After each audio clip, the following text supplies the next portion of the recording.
And welcome to Assembly Update. I'm Ted Flint. Joining us today, Assemblyman Michael Novikov, who serves the 45th Assembly District, Kings County, and included in that, of course, is the beautiful Brooklyn. Assemblyman Novikov, good to see you. Ted, good to see you too. We got a lot to talk about here in the next 10 minutes. I know you were on a trip recently, a legislative trip with your fellow lawmakers to the nation's capital. What was that all about? How was it? Well, first of all, I have to admit that D.C. looks fantastic, and President Trump did an amazing job, cleaning it and making sure that tourists and residents of D.C. live in a nice, clean city. Didn't notice much homelessness. Didn't notice, any signs of being in a big blue city, right? Compared to New York City, let's say. So, great job, Mr. President, making DC great again. And there you go. We hope every city in America would look as clean, as great as DC now. We had a legislative trip, Assembly minority, Republicans from the Assembly minority, and thank you so much to our leader, Will Barkley, for organizing the trip. Thank you for the staff. It was a great trip, very informative. We've met with different agencies, federal agencies. We've met with White House staff, political staff. We've met with RNC, as well as with members of Congress. We even participated in one of the Energy Choice press conferences, which was led by Assembly member Nick Langworthy, and that is, that has to do a lot with New York, Tad. Yeah, yes, for sure. Did you meet Stephen Miller? I'm just kind of curious. No, we did not. Oh, you didn't? Okay. So it sounded like a very interesting trip, and I'm sure you'll be heading back there at some point. And definitely, yeah. I mean, we should have go to the White House. Actually, our trip included a trip to the White House, but unfortunately, Prince of Saudi Arabia interrupted our plans, and his meeting with President Trump I recall the meeting. Us to go to the White House, but we still met with the with White House staff in the Eisenhower building, which is the same, in the same complex with the White House, which was quite interesting. To talk to them. I personally asked a question on how do we explain tariffs to our constituents, because people usually do not dive too deep into the details of tariffs, and what they hear from the media, what they hear from Democrats is tariffs are the one to blame for all the high prices and stuff. So we discussed that a bit, that it is actually great for our country. It is very important to so the tariffs would be fair to all the countries, and we really hope to get more jobs. And actually, great news. I just read in Wall Street Journal today that the job market is bigger than expected in September. So maybe it's part of the tariff plan.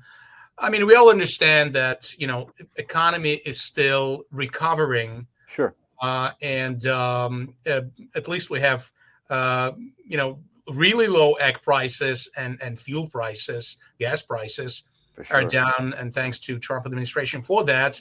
But it's a lot of things we need to work on to make America not only great again, but more affordable again.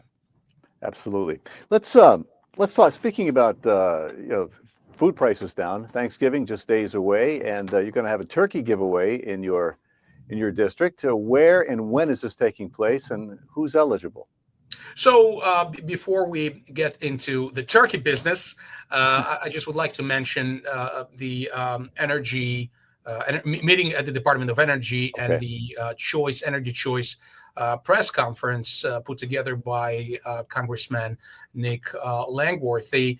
As you might heard, Ted, New York State is trying to get rid of natural gas, and they're I believe in a few years we won't be able to build any buildings which have gas stoves, which is Right. very fortunate, and that includes heating as well. So basically, New York State banning natural gas, which doesn't make any sense because natural gas is a I believe is a freedom is a part of green energy. What could Yeah. be greener than natural gas? Yeah. Also, it was interesting to learn that New York State has natural gas resources. We can export natural gas and feed with natural gas states as large as Florida. But Wow. we're not only not exporting it, we're not using our natural gas resources.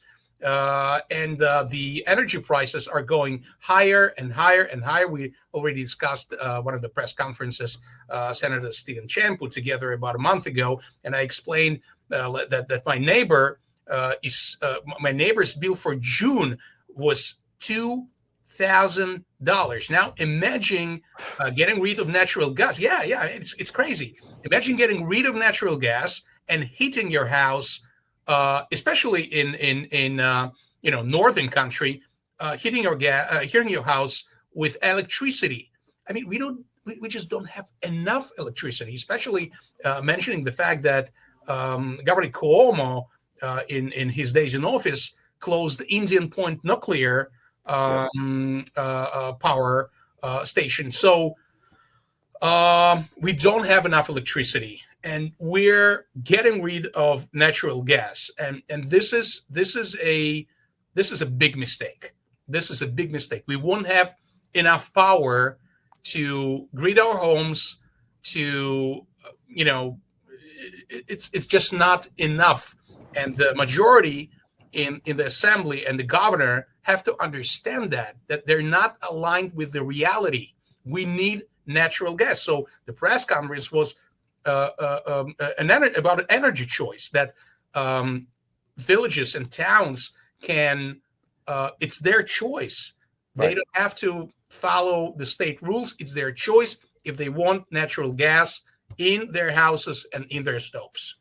You mentioned, I think 60% of New Yorkers heat their homes with natural gas, and the governor, to my knowledge, and correct me if I'm wrong, but she's backing off the mandate that no new buildings come January can be fitted with natural gas. I think she's beginning to back off a little bit on that. Maybe she hears, maybe there are political reasons. Who knows? But do you have Well an update said. on? Our government is always baking up out of something that before the election cycle, Yeah. and there will be gubernatorial elections in 2026.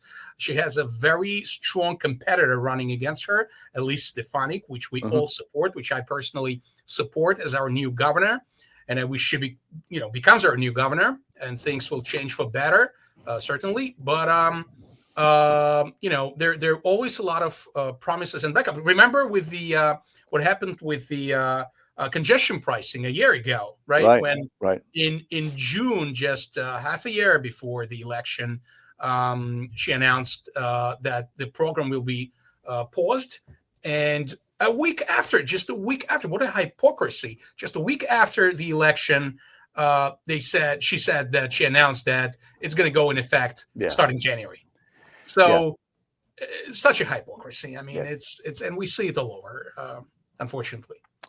All righty. Let's get to. You ready for the turkey talk now? Absolutely, Thanksgiving always. a week from today as we record this program. It's upon us, and you have some turkeys to give away in your district. Tell us about it. So every year we're giving away turkeys, and thank you to our partners who donate turkeys. We buy some turkeys. It's we're getting turkeys from different sources. Thanksgiving is a great holiday. It's a very American holiday, and we want to make sure that each family in the district has food on their table. During the holiday, not just during the holiday, all the time. So I'm always thankful to numerous non-for-profit organizations who feed the needy Thank you so much to the Met Council. Thank you to the JCC of Greater Coney Island. Thank you to Shorefront. Thank you to we just today I was helping with the food giveaway from Hannah Food Pantry on Avenue T in my district. It's a little bit outside of my district, but still a lot of people live in my district. So thank you so much to all of these organizations for feeding the needy. And I'm always amazed of this Jewish-based organizations. How much we give away, tons of food for millions of dollars, because it's New York City, it's 21st century. No one should experience hunger in our country and in the greatest city of New York, as you said, in beautiful Brooklyn, and we're making sure everybody has food on their table. Thanks a lot to those organizations. Me personally, I will be giving away turkeys this Sunday on Avenue and is 16th.